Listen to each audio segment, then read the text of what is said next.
আসসালামু আলাইকুম প্রিয় দর্শক, সবাইকে স্বাগত জানাচ্ছি শাহজাদি মেহেদি নিবেদিত ইসলাম ও নারী অনুষ্ঠান powered by N Mohammad group, co sponsor by Bhaiya hotels.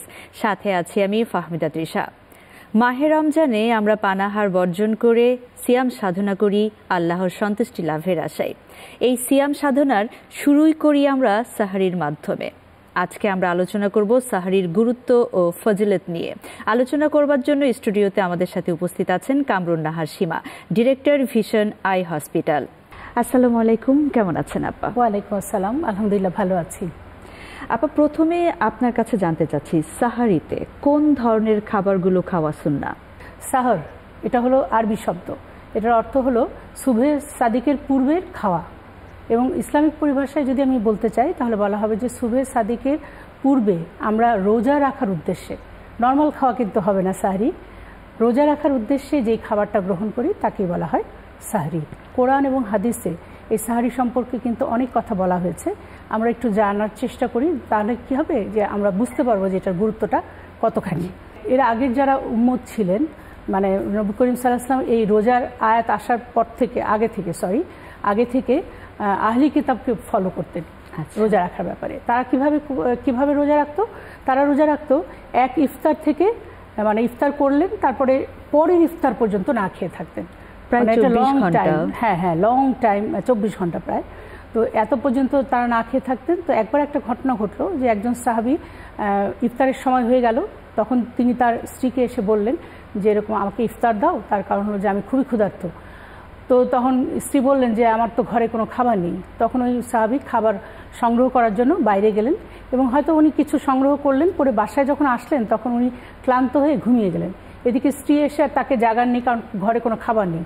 তখন ওই সাহাবী কী করলো, পরের দিন পর্যন্ত রোজা রাখা শুরু করলো, আবার না খেয়েই। তো এরপরে এর মাঝে অসুস্থ হয়ে পড়লেন।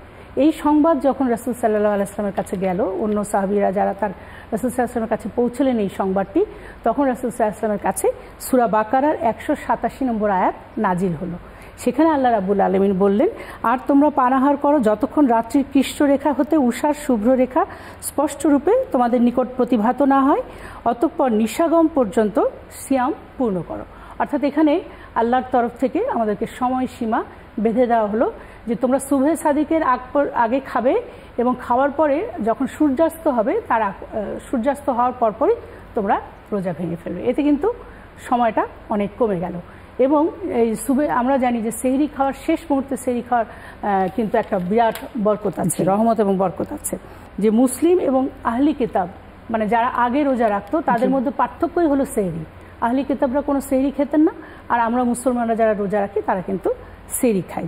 এখনকার সময় আমরা অনেককেই দেখি যে 11টা কিংবা 12টার সময় হচ্ছে রাতের খাবারটা খাচ্ছে, খেয়ে ঘুমিয়ে পড়ছে, একেবারে উঠে হচ্ছে ফজরের নামাজ পড়ছে, সাহরি খাচ্ছে না। তাহলে এদের রোজা কি হবে? হ্যাঁ, রোজা হয়ে যাবে। তবে একটা জিনিস মনে রাখতে হবে যে এটা যে রোজার ভিতরে যে বরকত আর রহমত আল্লাহ রাব্বুল আলামিন দিয়েছেন, আমি যে উল্লেখ করছি, তো সেগুলো কিন্তু আসলে সে পাবে না। তারা একটা আমল করলেন, কিন্তু দেখা গেল যে এর মধ্যে আপনি রহমত বরকত আল্লাহর পেলেন না। কারণ ওই একটা রোজার বিনিময়ে আল্লাহ রাব্বুল আলামিন কী দেবেন এটা কিন্তু আমরা আসলে জানি না। কারণ এই রোজা রাখার মানেই হলো যে আপনি হালাল কাজগুলো, যেই সময় অন্য সময় যেই কাজগুলো আপনি হালাল কাজ করছেন সেটাও কিন্তু এই রোজা রেখে করা যাবে না। যেমন পানি পান করা, খাবার খাওয়া, সহবাস করা, তো এগুলো কিন্তু হালাল, অথচ এগুলো কিন্তু এই রোজা রেখে করা যাবে না। তো হালাল কাজ থেকে বিরত থাকা হলো রোজা।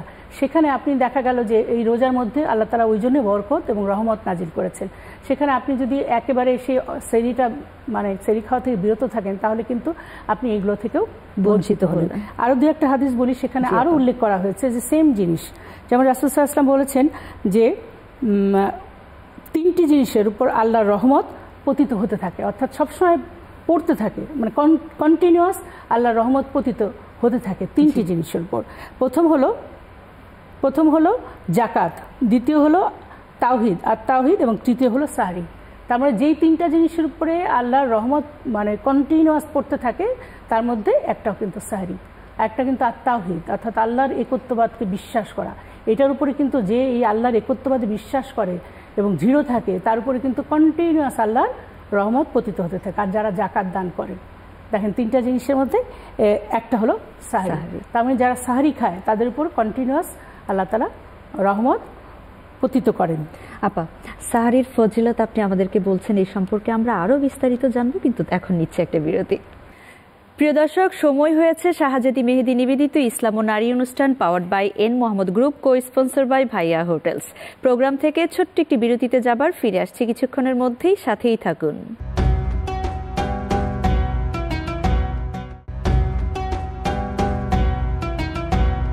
বিরতির পর সবাইকে আরও একবার স্বাগত জানাচ্ছি শাহজাদি মেহেদি নিবেদিত ইসলাম ও নারী অনুষ্ঠান powered by N Mohammad group, co sponsor by Bhaiya hotels. আজকে আমরা আলোচনা করছি সাহারির গুরুত্ব ও ফজিলত এই বিষয় নিয়ে। আপা, আপনি আমাদেরকে বলছিলেন সাহারির ফজিলত সম্পর্কে। এখানে আরেকটা হাদিস উল্লেখ করি, যেখানে আবার রাসূল সাল্লাল্লাহু আলাইহি ওয়াসাল্লাম বলেন রহমত বরকত কেবল দুটি বিষয়ের জন্য, একটা হলো সাহারি, দ্বিতীয়টি হলো ওজনের সঠিক পরিমাপ। সুবহানাল্লাহ। দেখেন, মানে অনেকগুলো হাদিস আছে যে একই রকম কথাটা শোনা যায়, কিন্তু তার মধ্যে সেহরি এসে গেছে। তো এটা একটা কিন্তু আমরা মানে গুরুত্বপূর্ণ বিষয় যে আল্লাহ তাআলা বলেন যে দুইটা জিনিসের উপরে আল্লাহ রহমত এবং বরকত দান করেন, তার মধ্যে একটা ওজনে পরিমাপ করা, একটা হলো সাহারি। এই জন্য সাহারি আমাদেরকে অত্যন্ত গুরুত্ব দিতে হবে সাহারিকে। তারপর একজন সাহাবী রাসূল সাল্লাল্লাহু আলাইহি ওয়াসাল্লামকে প্রশ্ন করলেন যে হে রাসূল, সাহারির ফজিলত কি? এখানে সরাসরি দেখেন কোশ্চেনটা করা হয়েছে। তো সেখানে প্রিয় নবী উত্তর দিলেন যে সাহারিতে অনেক রহমত আছে, সুতরাং তোমরা তা ত্যাগ করো না। সাধারণত আমরা যারা ইফতারের পরে 10টা 11টায় খেয়ে ফেলি, তারপর সাহারিতে বলি যে সময় কম, পেটে ক্ষুধা নেই, খাবো না, মানে আমরা সেক্ষেত্রে ইফতারের পরে রাতের খাবারটাকে স্কিপ করে, যেহেতু সাহারির এত ফজিলত গুরুত্ব আছে, আমরা একেবারে সাহারিটা ভালোভাবে খেতে পারি। হ্যাঁ, আপনার এই কথাটাই উত্তর দিচ্ছি যে সরাসরি রাসূল সাল্লাল্লাহু আলাইহি ওয়াসাল্লাম কিন্তু বলেছেন যে সাহারির কথা বলেছেন যে তুমি সাহারি করো, যদি না সেটা হয় ছোট মানে এক গ্লাস পানি। তার মানে যদি পেটে ক্ষুধা না থাকে তাহলেও আপনি সাহারি করবেন, যদি একটু পানি খেয়ে হলেও আপনি সাহারি করবেন, বা একটা খেজুর খেয়ে হলেও আপনি সাহারি করবেন। আর রাসূল সাল্লাল্লাহু আলাইহি ওয়াসাল্লাম বলেন যে ব্যক্তি সেহরি খায় আল্লাহ তাকে নিজ হাতে রহমত দান করেন। অথচ এই রহমত আর বরকত কিন্তু সব কাজের মধ্যে আল্লাহ তাআলা দেন না। যেমন আমি অনেকক্ষণ ধরে কোরআন পড়ছি, আল্লাহ তাআলা কিন্তু ওইখানে কিন্তু সরাসরি রহমত দেন নেই, ওটা এমনিতেই আপনি অনেক সওয়াব পাবেন। আবার দেখা যাচ্ছে আপনি নফল রোজা পড়ছেন, তখন কিন্তু আপনার উপর রহমত পতিত হয় না, কিন্তু এই যে সেহরি যতক্ষণ পর্যন্ত খায় ততক্ষণ পর্যন্ত আল্লাহ তাআলা তার উপর রহমত পতিত করেন, অর্থাৎ তার কন্টিনিউয়াসলি তার উপরে আল্লাহ রহমত দান করেন। এই যে সেহরি খাওয়ার এত ফজিলত, এবং আপনি বারবার বলছিলেন যে শেষ মুহূর্তে হয়ে, মানে শেষ সময়েও সেজন্য এক গ্লাস পানি অন্তত পক্ষে খেয়ে নেই। সেহরিটা কি আসলে আগে ভাগে খাওয়া বেশি উত্তম, নাকি শেষ মুহূর্তে গিয়ে খাওয়াটা বেশি উত্তম? যে ইফতার হলো খুব শীঘ্র করতে বলেছেন রাসূল সাল্লাল্লাহু আলাইহি ওয়াসাল্লাম, এবং সেহরি যতটা দেরিতে সম্ভব করতে বলেছেন, অর্থাৎ সুবহে সাদিকের একদম আগ পর্যন্ত আপনি খাওয়া দাওয়া কমপ্লিট করবেন। এমন না যে অনেকক্ষণ আগে, 1 ঘন্টা আগে আপনি খাওয়া শেষ করে ফেললেন, এটা না। হ্যাঁ, সেহরি খেতে হবে একদম দেরিতে, আর ইফতার খেতে হবে খুব দ্রুত। এবং সেহরিতে খাবার দাবারের বিষয়টি আমাদের লক্ষ্য রাখতে হবে যে রাসূল সাল্লাল্লাহু আলাইহি ওয়াসাল্লাম কোনটা পছন্দ করতেন। সেহরিতে অবশ্যই রাসূল সাল্লাল্লাহু আলাইহি ওয়াসাল্লাম খেজুর খেতেন। তো সেহরিতে যে খেজুর খেতেন এটা কিন্তু অনেকে পাত্তাই দেয় না, সেহরিতে ভাত মাংস এগুলোই খাবেন, এটাই ডিপেন্ড করে, কিন্তু রাসূল সাল্লাল্লাহু আলাইহি ওয়াসাল্লাম খেজুর খেতেন। এটা আমাদেরকে অবশ্যই লক্ষ্য রাখতে হবে, এটা একটা সুন্নত। আমরা যদি খাওয়া দাওয়ার মাঝেও যদি সবশেষে একটা খেজুর খাই, বা তাহলে কিন্তু আমরা এই সুন্নতটা পালন করব। এবং একটা খেজুর সারাদিন তো প্রচুর পরিমাণে পুষ্টির যোগান দিতে থাকে। হ্যাঁ, এবং চিকিৎসা বিজ্ঞানীরা গবেষণা করে দেখেছেন যে সারাদিনে আমরা যতটা ক্যালোরি বার্ন করি, এটা একটু বুঝতে হবে, সারাদিনে একটা খেজুর বা দুটো খেজুরের মধ্যে ততটা ক্যালোরি রয়েছে। যারা ডায়াবেটিস পেশেন্ট থাকেন, তারা ইনসুলিন নেন, সারাদিন না খেয়ে থাকবেন, তখন তাদেরকে কিন্তু ওরকম খাবার খেতে হবে যে একটু মিষ্টি জাতীয় খাবার যাতে সাথে থাকে, যাতে পরের দিন তার সুগার ফল করে না যায়। বা তিনি যদি ইনসুলিন নেন, তাহলে ইনসুলিনটা কিন্তু রোজার মধ্যে একটু কমিয়ে নিতে হবে। এবং যারা যে কিডনি পেশেন্ট থাকেন, তাদের পানি খাওয়াটা কিন্তু রেস্ট্রিক্টেড, তো সেক্ষেত্রে তারা সেহরিতে কি পরিমাণ পানি একবারে খাবেন সেটাও কিন্তু তাদেরকে ফলো করতে হবে। তো এই সেহরি খাওয়ার ব্যাপারে আমার মনে হয় যে যারা পেশেন্ট আছেন তারা অবশ্যই কিছু ডাক্তারের পরামর্শ অনুযায়ী এই রমজানের মধ্যে মানে তাদের খাবার সিলেক্ট করবেন। আর যদি ছোট শিশু হয় তাকেও কিভাবে, মানে যে শিশু অনেক সময় রোজা রাখতে চায় তাকে তো কিভাবে আপনি, শিশু যদি রোজা রাখতে চায় তাকে কিভাবে আমরা খাওয়াবো বা কিভাবে তাকে পরিচর্যা করব সেই বিষয়টি জানবো, তার আগে নিচ্ছে আরেকটি বিরতি। প্রিয় দর্শক, সময় হয়েছে শাহজাদি মেহেদি নিবেদিত ইসলাম ও নারী অনুষ্ঠান powered by N Mohammad group, co sponsor by Bhaiya hotels programme থেকে ছোট্ট একটি বিরতিতে যাবার। ফিরে আসছি কিছুক্ষণের মধ্যেই, সাথেই থাকুন।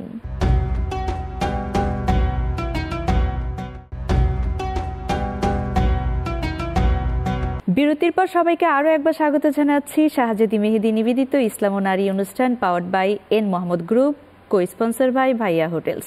আজকে আমরা আলোচনা করছি সাহারির গুরুত্ব ও ফজিলত এই বিষয় নিয়ে।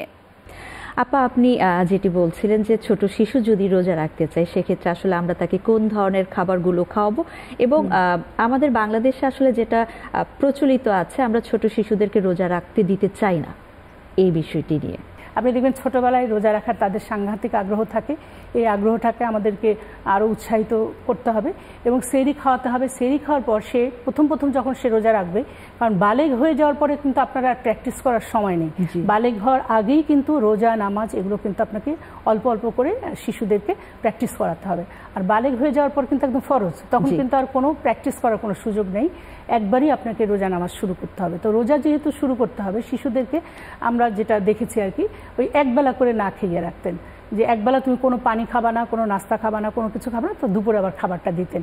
এরপরে আমরা করতাম কি, তারপর আসর পর্যন্ত মানে আরেকটু বাড়িয়ে দিতেন, যে মানে আজকে তুমি সেহরি খাও, সেহরিকে একদম বিকাল পর্যন্ত কিন্তু কিছু খেতে পারবে না। তো এইভাবে করে আস্তে আস্তে পানি খাওয়া যাবে না। তারপর রোজার সময় আমাদের কোন কোন বিষয় লক্ষ্য করা উচিত, যেমন বাচ্চাকে বলতে হবে না ঝগড়াঝাটি করা যাবে না, হ্যাঁ, কোনো মিথ্যা কথা বলা যাবে না। তারপরে কারোর উপরে কোনো অনেক সময় হয় না, কাজের লোকদের উপরে বাচ্চারা চেঁচামেচি করে, এগুলো করা যাবে না। এরকম করে করে আসলে কি তাদেরকে বিকাল পর্যন্ত প্র্যাকটিস করাতে হবে। এরপরে সে যখন বালেগ হওয়ার সময় হয়ে যাবে, আস্তে আস্তে তাকে পুরো রোজাটাই আস্তে আস্তে রাখতে হবে। সেটাও হলো এরকম যে পুরা রোজার মাসে সে মাত্র 3টা রোজা রাখলো, কদরের রোজা বা সবশেষ রোজা বা প্রথম দিকে একটা রোজা, এরকম করে করে আস্তে আস্তে 4টা 5টা 10টা এরকম করে প্রতি বছর টার্গেট থাকবে যে আমি এই শিশুকে কিভাবে রোজা রাখার ব্যবস্থা করবো। ইনশাআল্লাহ আমরা নিজে চোখে দেখেছি, আমার সন্তানদের ক্ষেত্রেও দেখেছি, আস্তে আস্তে তারপর পুরো রোজাই রাখার অভ্যাস হয়ে যায়। আপনি শিশুদের কথা বলেছেন, অসুস্থ যারা আছেন তাদের কথা বলেছেন। এবার একটু শুনতে চাই যে যারা মায়েরা আছেন, যাদের ছোট শিশু আছে, সারাদিন হচ্ছে রোজা রেখে হচ্ছে শিশুকে ব্রেস্ট ফিডিং করাতে হচ্ছে, তারা সাহারিতে হচ্ছে কোন খাবারগুলোর প্রতি বেশি গুরুত্ব দিবে? হ্যাঁ, ধন্যবাদ।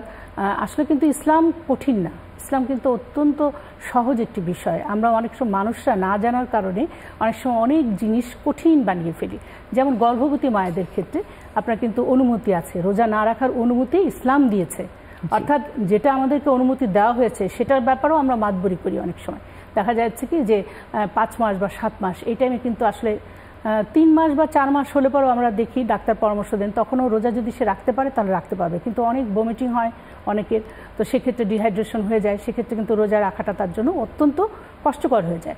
আবার 5 মাস 6 মাস 7 মাস এই টাইমটায় আবার কিন্তু বাচ্চার মুভমেন্ট খেয়াল করতে হয়। তো অনেক সময় দেখা যায় যে নিজে যদি ডিহাইড্রেশনে ভোগে তাহলে বাচ্চাও কিন্তু ডিহাইড্রেশনে ভুগবে, সেক্ষেত্রে কিন্তু মুভমেন্ট কমে যেতে পারে বাচ্চাদের। তো সেক্ষেত্রে কীভাবে লক্ষ্য রাখবে? এই যে রোজা রাখা না রাখা এটা সম্পূর্ণ ডিপেন্ড করবে তার উপরে, যিনি গর্ভবতী মা তার উপরে নির্ভর করবে যে সে কি ফিল করছে, সে কি ইজিলি রোজাটা রাখতে পারছে। তার ওই যে আমি যেটা বললাম প্রথম থেকে কত মাস সেটার উপর ডিপেন্ড করে। অনেকের বমি হয় না, অনেকে সাধারণভাবে রোজা রাখতে পারে, আবার অনেকে 7 মাস হলেও বাচ্চার মুভমেন্ট ভালোই থাকে, সমস্যা হয় না, বা অনেক বেশি পানি খেয়ে ফেলেন হয়তো সেহরিতে, যে সারাদিনের ডিহাইড্রেশন তারা হয় না, সেক্ষেত্রে সে কিন্তু রোজা রাখতে পারবে। কিন্তু এক্ষেত্রে বেশি কষ্ট করে রাখাটা একদম নিষেধ, একদম উচিত না, তাতে কিন্তু বাচ্চার ক্ষতি হতে পারে। আরেকটা হলো ওই স্টেজটা, যে স্টেজটা নতুন বেবি হয়েছে, তখন একদম ছোট বাচ্চা, সে বাচ্চার প্রচুর পরিমাণ শুধুমাত্র মায়ের দুধের উপরে এই বাচ্চাটা নির্ভরশীল। সেক্ষেত্রে দেখা যাচ্ছে যে মায়ের দুধ যদি ঠিকমতো না পায়, মায়ের যদি ডিহাইড্রেশন হয়ে যায়, তখন দেখা যাচ্ছে যে ওই বাচ্চাও আর দুধ পাচ্ছে না, কিন্তু ওইটাই তার খাবার, সেক্ষেত্রে কিন্তু ওই মায়েরও কিন্তু রোজা না রাখার অনুমতি আছে, সে পরবর্তীতে এই রোজাগুলো করে নেবে। আচ্ছা, অনেক সময় হয় যে সাহারিতে হচ্ছে অ্যালার্ম দিয়ে রেখেছে কিন্তু ঘুম ভাঙেনি, সুতরাং তিনি সাহারিটা মিস করে ফেলেছেন, তো তাদের ক্ষেত্রে কি করণীয়? যে না, তাদের ক্ষেত্রে তারা না খেয়ে রোজাটা রেখে ফেলবে, যেহেতু সে ওই নিয়তেই অ্যালার্ম দিয়েছে যে সে উঠবে, সাহারি খাবে, তারপরে রোজা রাখবে, নিয়তটা হয়ে গেছে তার। আর যদি সুবহে সাদিকের পরে নিয়ত করে তাহলে রোজা হবে না। কিন্তু এক্ষেত্রে আরেকটি বিষয় লক্ষ্য রাখতে হবে যে ইচ্ছাকৃতভাবে কিন্তু কোনো কিছু করা যাবে না। আচ্ছা, অনেকে যেটা দেখা যাচ্ছে যে আজান দিচ্ছে ওই সময়ও হচ্ছে পানি খাচ্ছে, তো সেক্ষেত্রে কি রোজা হবে, বা আজান দেওয়ার পরেও কি খাবার খাওয়া যায়? একটু যদি থাকে, অল্প কিছু খাবার যদি থাকে, আপনার সময় হয়ে গেছে ওইটুকুন শেষ করে, হাদিসে আসছে তো ওইটুকুন শেষ করে ফেলতে আর কি। কিন্তু যদি এরকম হয় যে না আজান দিচ্ছে তখনও পানি খাচ্ছে, আসলে আজান দেওয়াটা শুরু করা মানে কিন্তু সময়টা স্টপ, মানে সময় শেষ, এক্ষেত্রে কিন্তু আর কোনো সময় নেই, তো সেক্ষেত্রে কিন্তু রোজাটা হবে না, রোজাটা ভেঙে যাবে। এটা কিছুদিন আগেও আমাদের একজন আলেম উনি বর্ণনা করলেন যে আজান দেওয়া মানেই হলো টাইম শেষ, আমি আজানটা শেষ না হওয়া পর্যন্ত আমি খেতেই থাকবো বা আরও কিছু কিছু বাকি থাকলে সেটা খেতে তা কিন্তু হবে না। তার মানে আমাকে লক্ষ্য রাখতে হবে আজান এখন যখন দিবে তখনই আমার সময় শেষ, তখন থেকেই খাওয়া স্টপ করে দিতে হবে। সব শেষে ছোট করে আপনি তো বিস্তারিত বললেন সাহারির গুরুত্ব ফজিলত, ছোট করে আমাদের দর্শকদের জন্য। হ্যাঁ, ধন্যবাদ। তো সব শেষে আমি বলবো যে আমাদেরকে সেহরির বিষয়ে অত্যন্ত গুরুত্ব দিতে হবে, সেহরির খাবার দাবার কেমন হবে সে বিষয়ে আমাদের লক্ষ্য রাখতে হবে। আর সবচেয়ে বড় জিনিস যেটা মনে রাখতে হবে যে রাসূল পাক সাল্লাল্লাহু আলাইহি ওয়াসাল্লাম বিভিন্ন হাদিসের মাধ্যমে আমরা দেখতে পাই যে তিনি বারবার উল্লেখ করেছেন যে সেহরির মধ্যে তোমার আল্লাহর রহমত এবং বরকত নাজিল হয়েছে, তোমরা অবশ্যই সেহরি ত্যাগ করো না। অসংখ্য ধন্যবাদ আপা আপনাকে আমাদেরকে সময় দেওয়ার জন্য। আপনাকেও ধন্যবাদ, দর্শকদেরকেও ধন্যবাদ। প্রিয় দর্শক, আপনারা যারা এতদিন পর্যন্ত মাহে রমজানের রোজা রাখছেন কিন্তু সাহারিটাকে অ্যাভয়েড করছেন কিংবা সাহারি খেতে চাচ্ছেন না, আপনারা নিশ্চয়ই আজকে বুঝতেই পেরেছেন সাহারির গুরুত্ব কতখানি। তাই সাহারি খাবেন, নিজের রোজা রাখবেন, আল্লাহর সন্তুষ্টির জন্য সিয়াম পালন করুন। আজকের মতো বিদায় নিচ্ছি। শাহজাদি মেহেদি নিবেদিত ইসলাম ও নারী অনুষ্ঠান powered by N Mohammad group, co sponsor by Bhaiya hotels. সাথে ছিলাম আমি ফাহমিদা তৃষা। দেখা হবে পরবর্তী আয়োজনে নতুন কোনো অতিথিকে সাথে নিয়ে। সে পর্যন্ত ভালো থাকবেন, সুস্থ থাকবেন। আল্লাহ হাফেজ।